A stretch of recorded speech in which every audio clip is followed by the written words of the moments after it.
जो tariff war चल रहा है अभी, जो टैरिफ लग रहा है, क्या लगता है शेयर मार्केट का क्या होने वाला है, इस बाजार का क्या होने वाला है, किस पे फर्क पड़ेगा? हिंदुस्तान, चाइना, बाकी देश, यूएस, किस पे फर्क पड़ेगा इसका? सर देखिए, क्या होता है कि दो बिल्लियों की लड़ाई में ना सबसे बड़ा फायदा बंदर उठाते हैं। चाइना और जो यूएस की लड़ाई है वो आज से नहीं, वो कोविड से पहले की है जी। यूएस और चाइना का जो ट्रेड वॉर है वो कोविड से पहले का था, वो इस कदर बढ़ गया था जिसकी वजह से कोविड करना पड़ा। कोविड करना पड़ा। मैं आज से नहीं, ये बात मैं कम से कम 2020 जब 19 के एंड से मैंने कहना स्टार्ट करते हैं यूट्यूब चैनल के ऊपर में कि कुछ ना कुछ मार्केट में बहुत बड़ा होने वाला है। मैं उसको देख पा रहा था क्योंकि चाइना थी, उसने अपनी करेंसी को बहुत बार डिवैल्यू किया और अमेरिका और चाइना का ट्रेड वॉर वहीं से इंस्टिगेट होना चालू हो गया था।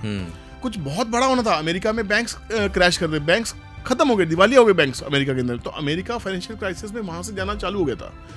तो मुझे क्या लगना है, मैं गलत हो सकता हूँ, बट मुझे जितनी मेरी समझ या अभी तक की मार्केट नॉलेज कहती है कि ये जो कोविड नाम का जो एक बायो अटैक किया गया था, है ना, ये एक ट्राइड एंड टेस्टेड था, ये यूनिक अटैक था जिसमें इन लोगों ने अपनी सबकी बैलेंस शीट ठीक की। इन लोगों ने जितनी बैलेंस शीट इन लोगों की कंट्रीज की बैलेंस शीट थी, P&Ls जो थी, इन्होंने वो ठीक किया। क्या बात है, बहुत बड़ी बात है ये। बहुत बड़ी बात है। जितने सारे अटैक्स होते हैं मार्केट के ऊपर, बड़ी बड़ी घटनाएं होती है, सब शेयर मार्केट के लिए की जाती है। शेयर मार्केट एक ऐसी जगह जहाँ करोड़ों रुपए यहाँ से वहाँ चले जाते हैं। कोविड में दुनिया बंद थी, सड़क पे जाना अलाउड नहीं था, स्टॉक मार्केट क्यों चल रही थी?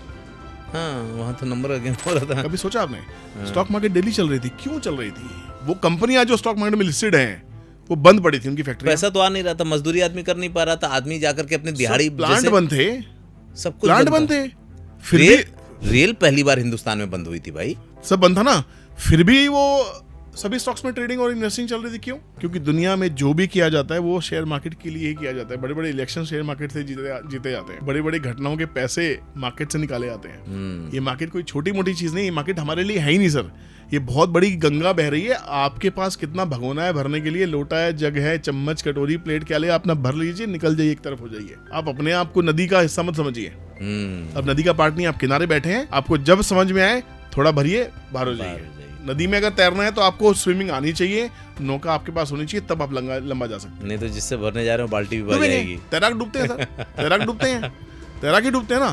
तो यहाँ पे आपको ऐसा डूबने वाला तैराक नहीं बनना, आपको मास्टर बनने की जरूरत नहीं करनी है। आपको सोचना है कि मेरी जरूरतें क्या हैं, मुझे कितने % पे ग्रो करना है, मेरा देश कितने % पे ग्रो करेगा। थोड़ा GDP की समझ रखिए, थोड़ा मैक्रो माइक्रो इकोनॉमिक्स को समझने की कोशिश कीजिए, थोड़ा न्यूज़ देखिए। अब टैरिफ वार की बात करें, टैरिफ में आपने पूछा कि भाई किसका फायदा होने वाला है। अमेरिका 90% प्रोडक्ट पूरे वर्ल्ड से इंपोर्ट करता है, वियतनाम से, बांग्लादेश से, इंडिया से। इंडिया का तो 2% से कम GDP का पार्ट है, 2% से कम।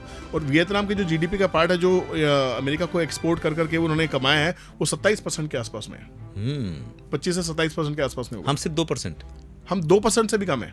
तो हमें क्या फर्क पड़ने वाला है? हमारा कपड़ा उद्योग खराब हो चुका है, वियतनाम और बांग्लादेश ग्रो कर चुके हैं। आप सोच के देखिए, तो यहाँ पे बांग्लादेश के ऊपर, वियतनाम के ऊपर जो टैरिफ लगाया है वो 45% लगाया है, बांग्लादेश के ऊपर 34% लगाया है, इंडिया के ऊपर कितना लगाया? 24%, 26%। तो हमें तो 8% का डिस्काउंट है। इंडिया को तो बांग्लादेश से 8% का डिस्काउंट है, और वियतनाम से हमें 19% का डिस्काउंट है। तो अगर हमारी कपड़ा उद्योग अगर अब ग्रो नहीं किया तो कभी ग्रो नहीं कर पाएगा। अब सोचिए, तो इस समय अगर इंडिया में कुछ बड़ा गेम होना है तो कपड़े उद्योग में होना है। अब बात आती है कि अगर हम बात करें, जब यूक्रेन और रशिया का वॉर चल रहा था तो इंडिया ने रशिया से दुनिया भर का तेल खरीदा, अमेरिका के सैंक्शन लगाने के बाद भी हमने तेल खरीदा।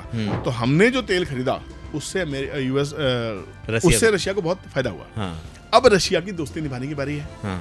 रशिया अपनी फैक्ट्रीज यहाँ लेके आ रहा है, अपनी कंपनीज यहाँ लेके आ रहा है। तो यहाँ पे हम जो कुछ एक्सपर्ट्स का कहना है कि हमें इस ट्रेड वॉर से $8 बिलियन का नुकसान होने वाला है, वो शायद अकेला रशिया ही पूरा कर देगा हमारा। अच्छा, तो इंडिया की जो स्टेटमेंट आई ना, इंडिया ने कहा है कि हमें ज्यादा फर्क नहीं पड़ता इस बात से, क्योंकि इंडिया तो अपने आप में इतनी बड़ी कंजम्पशन स्टोरी है।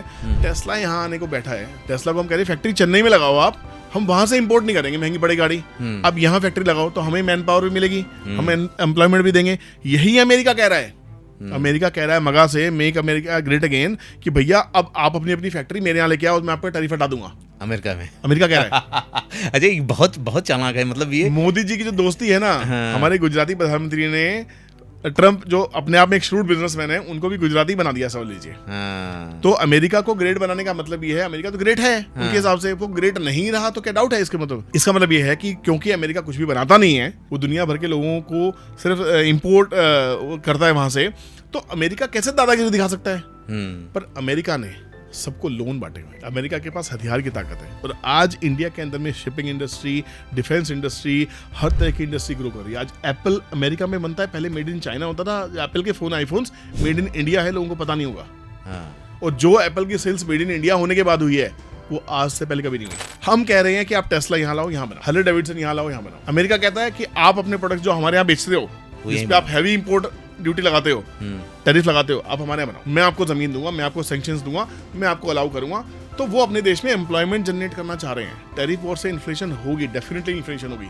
पर अगर मान लीजिए कुछ छोटे देश अमेरिका चले जाते हैं अपनी फैक्ट्रीज को लेके और वो माल अमेरिका में बनना शुरू हो जाता है, तो वो अमेरिका के लिए अच्छा हुआ नहीं हुआ? वहाँ के लोगों को भी एम्प्लॉयमेंट मिलेगी। तो ये ना बहुत टेक्निकल वॉर है, ये आम जनता के समझ में नहीं आएगा। आम जनता बोलेगी कि बुड्ढा सटिया गया है। चाइना के ऊपर में अब 250% लगा दिया, 245% लगा दिया। तो क्या ये वॉर ऐसी चलती रहेगी? 1000% लगा दोगे, चाइना अपने अल्टरनेटिव ढूंढ लेगा। वो अमेरिका को छोड़ के इंडिया से दोस्ती कर लेगा। हिंदी चीनी भाई भाई होते दिखाई दे जाएंगे आपको। इंडिया का होगा, हो सकता है सर, क्यों नहीं हो सकता? इंडिया ग्रो करेगा, 100% ग्रो करेगा। आज सोचिए इंडिया के पास में क्या मार्केट है। इंडिया चाइना को एक्सपोर्ट ना करे, मान लीजिए, हम तो एक्सपोर्ट करते भी नहीं उनको, पर भाई जो नेबरिंग कंट्रीज हैं हम उनको तो कर सकते हैं। आज हमारी रेलवेज इंडिया को छोड़ के बाहर की नेबरिंग कंट्रीज में रेलवेज बना रही हैं। हम उनके डिफेंस सिस्टम बना रहे हैं, हम उनको शिप्स बना के दे रहे हैं। आज हमने शिपिंग इंडस्ट्री, जो मरी हुई इंडस्ट्री थी इंडिया के अंदर में, उसको इतना बड़ा कर दिया है कि आने वाले टाइम में जितने भी शिप्स स्क्रैप होने हैं, शिप स्क्रैपिंग बिजनेस इतना बड़ा इंडिया में आ गया है, आप सोच नहीं सकते। इतने बड़े बड़े ड्राई डॉक्स आ गए हैं कि आप इधर यूएई से ले लीजिए, रशिया से ले लीजिए, सबके पुराने शिप्स कटने के लिए, स्क्रैप होने के लिए इंडिया में आ रहे हैं। कितना बड़ा बिजनेस है।